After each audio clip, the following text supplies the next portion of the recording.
Coming up on this weekend's broadcast about America's future fertilizer needs, where will those essential inputs come from?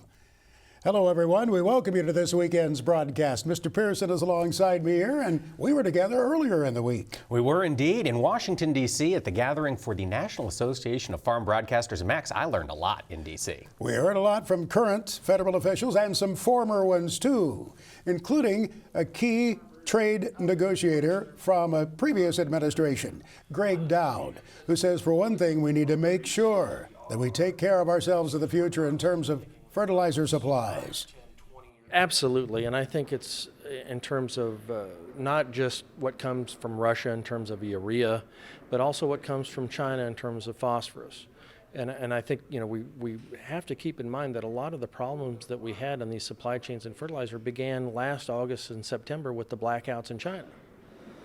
What's the possibility the United States can start supplying some of its own fertilizer needs? We have nitrogen, but what could we do in the overall picture of NP and K?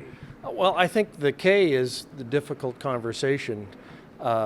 We have Canada next door here, and I think obviously that's one of the better relationships in the world, but we got to make sure that we have that nailed down. In terms of phosphorus, we have a little bit of that application in Florida and other places, but China is a big piece of that puzzle in particular.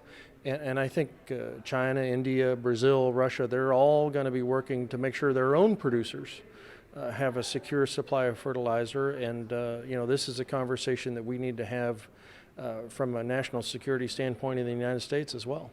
Have trade negotiations taken a back seat, either because of strong domestic commodity prices here, maybe the rhetoric that we saw after the pandemic that we need to keep more of what we're doing here at home and develop our own industries more and becoming less reliant on other countries? Well, I don't think, we have to rely in agriculture on trading with other countries simply because we produce much more than we can consume domestically.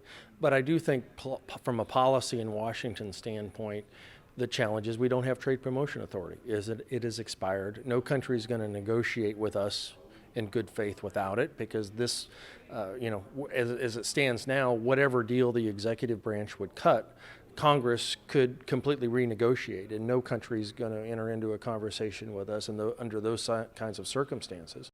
And a former Department of Agriculture official who worked in the area of trade, Ted McKinney, says just because we see the prices of commodities elevated right now, as he put it, we can't take our eye off the ball.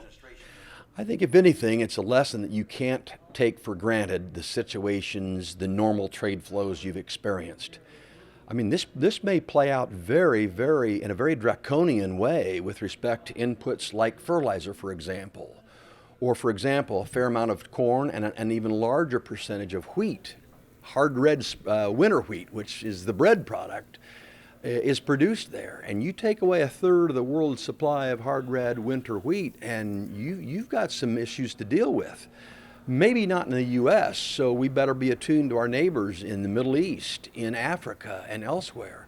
So I hope this war ends quickly for many reasons, not the least being our or the goodwill of others around the globe, but by golly, it's got major consequences. So yes, we must stay focused on that. Ted McKinney, who dealt with trade on a daily basis in his role at the U.S. Department of Agriculture.